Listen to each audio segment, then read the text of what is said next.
जय जगन्नाथ मुझे इतिश्री आपको स्वागत जनाऊँ मो चैनल इतिश्री ब्लॉग को। तो फ्रेंड थंबनेल देखिए आपने जानी सारे कि आजिका ब्लॉग रे मनीष उड़ा जाऊँगी। तो आम दीदी घरे 15 वर्ष को थे गोटे पाटजात्रा हुए जो थी कि यही दृश्य देखा मिले आम समस्ते पूरा फैमिली सहित बाहरी पड़ू दीदी घर को जावाई।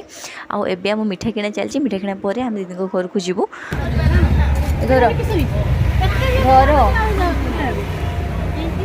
एबे आमे आगमन कलु दीदी घर आड़ को खूब कम समय एठी आसी पहुँची गलु।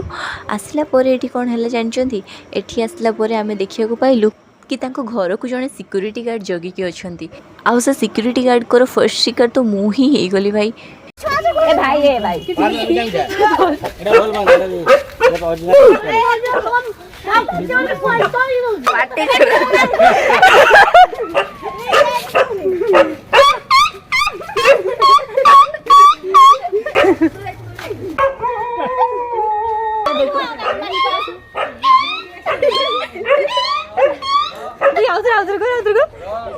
आउ एबे जो व्यक्ति जन को बाहर सी होती आमर जीजू। एबे कक्ष पर कक्ष खोजी खोजी फाइनाली मु पाई मोर बाल्य सखा को। ये होती आमर मिस दीप्तिमयी। सो गाइज एठी आसला परे ना मु मोर आउ जड़े नुआ सांग को पाइली मिस एलिंग को। आउ ये होती से दिव्य सुंदरी। पापा की परी उड़ रही है। एबे आमे एठी आसी पहुँचलु पांडव भक्त मानकर यात्रा देखिया आस्ते आस्ते सब लोक मैंने भी आसुले। आमे समस्ते छात उपर तल भ्यू देखी एंजॉय करथुलु।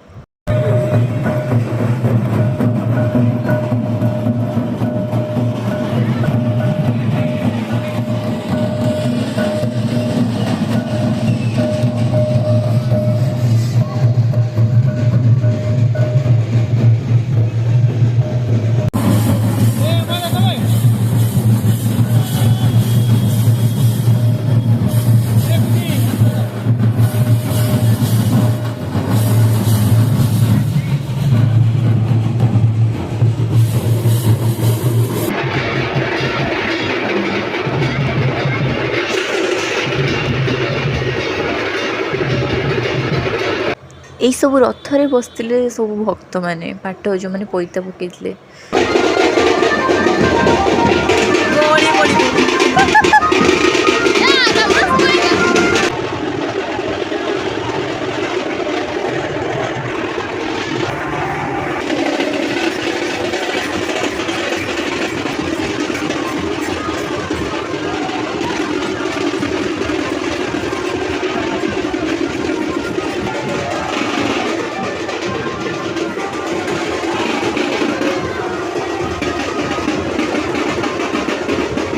एबे आमे समस्ते आसी पहुँचलु मेला रे।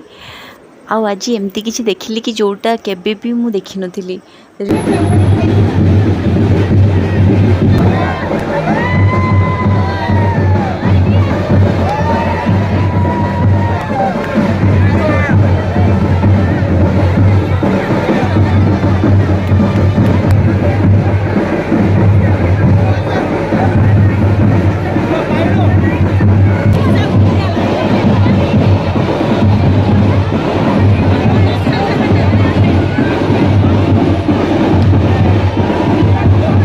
ये मेलाटा होता सिद्धेश्वर हाईस्कूल जलेश्वर रे।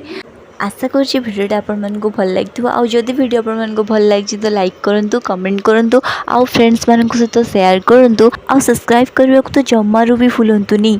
देखा नेक्स्ट वीडियो रे। रहुची नमस्कार। जय जगन्नाथ।